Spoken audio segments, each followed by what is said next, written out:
welcome to this review of my Class80 keyboard. This was a commercial donation from MM Studio, who produced these keyboards.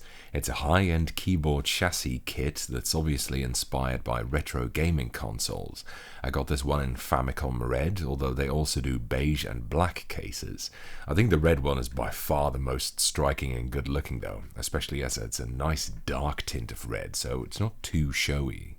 Although I've reviewed custom keyboards before and even built my own keyboards on very rare occasions, this is the first time I've actually done a kit keyboard, building it from the ground up, so this was a bit of a journey for me as well.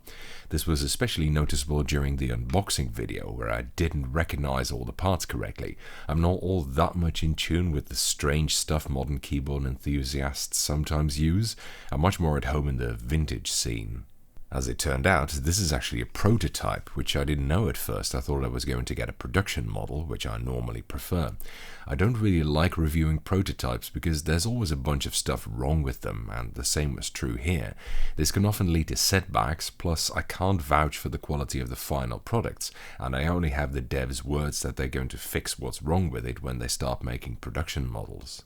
Anyway, this project was quite badly delayed because at first I couldn't get it to work at all, and then it turned out that the selector switch for the beeper and solenoid had been soldered in the wrong way around for all the prototypes, and then it didn't work again, so I had to send it back for repair. But now it's back up and running at least, which is good because it's actually pretty interesting. Let's start with the build quality. The case is a two-part full metal aluminium ingot with just enough room for the inner components carved out. It's heavy as fuck.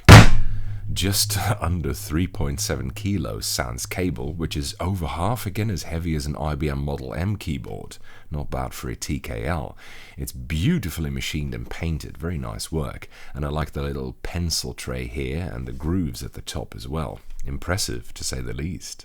It includes an absurd amount of stuff to customize your build with as well.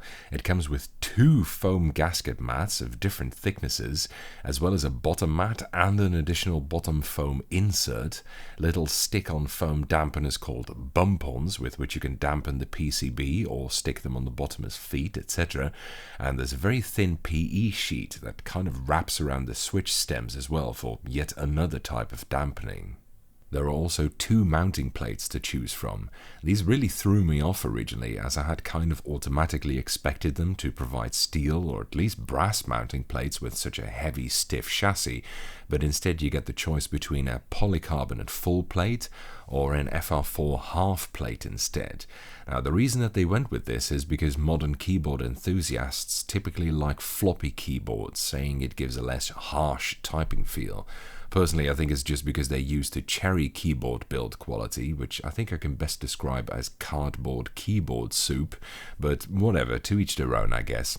You can get an optional brass plate as well now, by the way. In the end, I went with a thin PE sheet as well as foam on the bottom, plus the bump-ons, and the polycarbonate full mounting plate, but none of the PCB foam mats. So it's not a completely undampened chassis, but it's not fully dampened either, kind of a middle way. Oh, this is the hot swap version, by the way, although there is also a non-hot swap version available. There are some limitations with the build, not really for lack of quality, but just less than optimal things. First of all, the cables on the inside don't remain in the little cutout gutters very well. You can even squash the cables if you re-tighten the chassis this way, which is what happened to me originally, although it seems that they have replaced this connector when I sent it back. In the end, I just used a little bit of console tape to keep it in place, and that seems to fix it.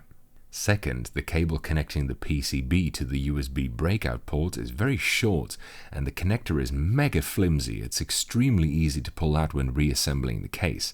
That one thing was probably the most infuriating aspect about the whole keyboard, because I kept having to disassemble and reassemble the keyboard trying to fix that. I must have taken this keyboard apart 20 times in total by now. Also, this ribbon cable connecting to the lock light bank is just kind of flimsy, and it's not so easy to put it in such a way that it doesn't get crushed when you reassemble the case. Finally, the USB-C port at the back works fine, but there is no cable retainer of any kind here, and so if you move the board around or nudge the cable, it's easy for it to disconnect. Ironically, the backup keyboard I used during this time, the Wooting 2, had the same issue, as almost all the cable retaining clips on that one are broken off. They are quite flimsy, as it turns out. So I had two hypersensitive keyboards constantly whining about disconnects. And this cable isn't so easy to tape down or anything. It comes with a cool little weight at the back in the shape of a vintage controller. It's not readily detachable, by the way. You need to unscrew it from the back, plus the buttons are really not pressable. But it looks cool. It also comes with its own keycaps. I think these are the same for all three colorways you can get this keyboard in. It's a classic beige and grey color scheme, and they are thick dye-sub PBT, very reminiscent of classic GMK keycaps with cherry lettering. I think they look excellent. The ISO enter key looks very weird though. The lettering looks too bold and it's blurry. It's rather out of place. Switch-wise, I went with Chosfox Arctic Fox switches. These came to my attention in a rather weird way, but I contacted Chosfox and Robin sent over a bunch of my requests as well. I figured it'd be a nice twofer. It's a clickbar switch with the same bar thickness as box white and pale blue at 0.25mm, but with a weighting between the two at 53 grams versus 45 and 60, and they are factory lubed. Interestingly, even though it has the same clickbar thickness as box whites, it feels noticeably more tactile, and I have no forthcoming explanation for this. The force curves confirm my suspicions though. I checked that just to make sure that I wasn't daydreaming, but it seems like the tactile drop is about 1.5 times as great on these Arctic Fox switches as it is on box whites. Maybe it's the spring tension or something. This is excellent, as a lack of tactility was always box white's biggest weakness. In the end, I guess they feel somewhat similar to box pink, which had an intermediate clickbar thickness as well as spring weight, but it's still not quite the same. I'd say these feel better. They're probably my new favorite type of clickbar switch for general use actually. Jades are still better for macro pads and stuff like that, but I really like these. I must confess I'm pleasantly surprised, so thumbs up for Chosfox. They are loud as well, and they sound really quite nice in this chassis.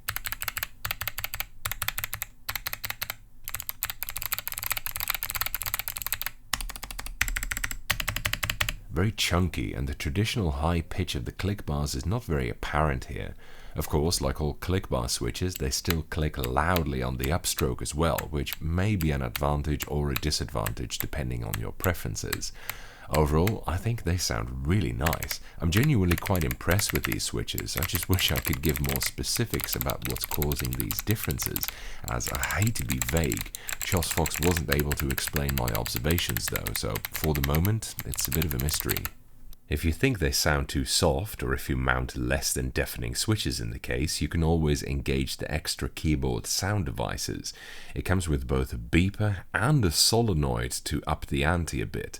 Personally, I hate the beeper, it sounds like a Zenith one, but the solenoid is a cool touch.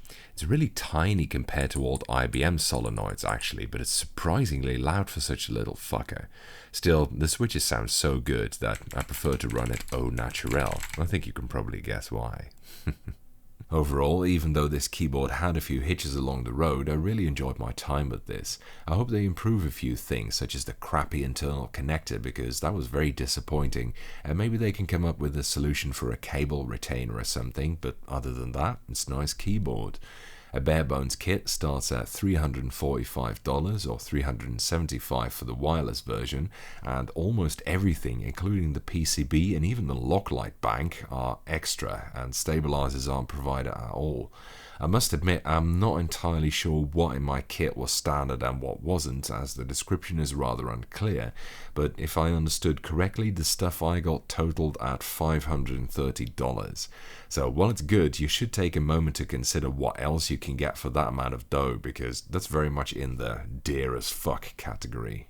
That's it for this review. Thank you for watching, I hope you enjoyed it, and following is 2 typing demonstrations of me typing on this keyboard, one with the solenoid off and one with the solenoid on.